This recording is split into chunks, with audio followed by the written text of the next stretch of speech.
Morning guys, dito na ulit tayo sa Victory Park. Dito na tayo sa shop. Tanggalin lang tayo yung kulambo, baka may isda.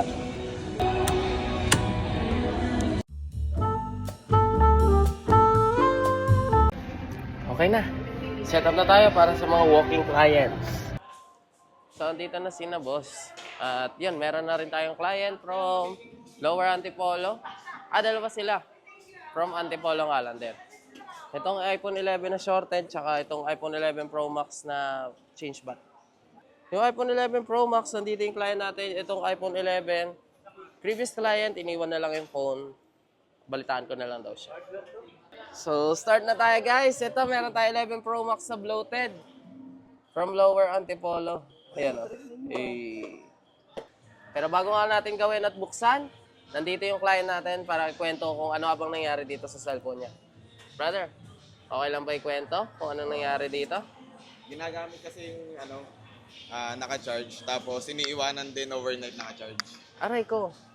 Kaya nagkaganito. Then sabi mo nga previous repair na rin to, napalitan na rin yung battery, unknown na rin siya, matagal na. Yung genuine na battery nito, nasa inyo pa? Wala na. Wala na. Pero yun nga, sa tulong ng iOS 18, mag-update ka ng iOS 18.2.3, lalabas to unverified nga lang. Okay, sige, start na tayo. Palitan ko muna yung battery. Abot ko sa'yo pag okay na. Okay, thank you. Pag pwede na ulit palabuhay na. So yun nga, start na tayo. Unahin natin to. Sunod natin mamaya tong iPhone 11. Okay na yung iPhone 11 Pro Max natin. Napalitan na ng baterya. Aftermarket. And yung battery niya, ito yung itsura. Tigas, parang bato. Panoorin nyo na lang yung full video nito sa TikTok. Brother, okay na yung phone mo. Kasama ang inyong souvenir. Pwede na ulit gamitin na naka-charge, ano? Yan. Thank you so much. Client natin from Lower Antipolo. Baka may gusto kang murahin or i-shoutout. Wala naman. Thank you so much. Brother, ito pala. Alright. So, nakalis na yung client natin, yung palit baterya na 11 Pro Max from Lower, Masinag. Sunod natin mamaya yung iPhone 11 na hindi ko pa malaman yung sakit. Tignan na lang natin mamaya. Pero dinala sa atin ng no power.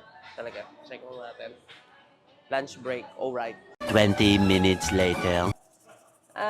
Yan. Nakabalik na tayo. And may client tayo ditong may dalang iPhone 10 na bukas yung screen. Ito. Ito. Paano ko ba yung mapapakita to sa inyo? Ayan o. After mabagsak, ganito na. Then, yun nga, tuloy na natin. Nabaklas na rin natin. Naka-ready na tong motherboard ng iPhone 11 kanina. Umaga. Ito. Bas, iPhone 10. Screen. Then, yan nga. Gawin na natin to.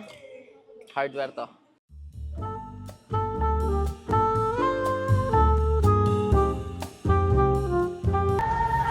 Isa lang natin sa ating lutuan. Then, pagbiyak, prepare natin. So, ito na yung motherboard natin ng iPhone 11. Itong unit nga pala na to ay nakatulugan na nagcha-charge. And upon checking sa ating power supply ay may small shortage siya na. So, check muna natin siya. Pakita ko rin sa inyo. Ito, sa power supply. Okay, output. Ayan, yung small short niya. So, dapat wala yan kapag nilalagyan natin ng output. So, yun. Proceed na natin to sa reparan.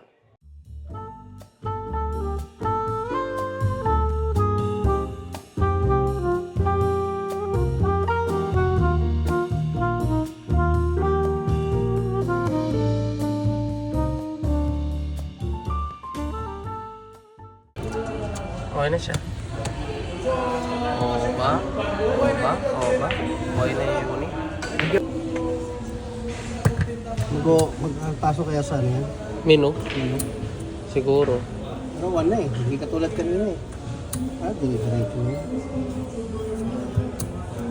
Oh, damn. Okay na. Yan yung may-ari na unit.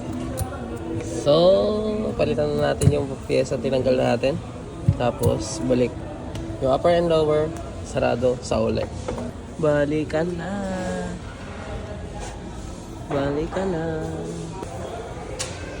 Check natin ito. Checking. Sarado na yung mall. Okay na. Bukas ulit. Di na natin napansin yung oras yung iPhone 11.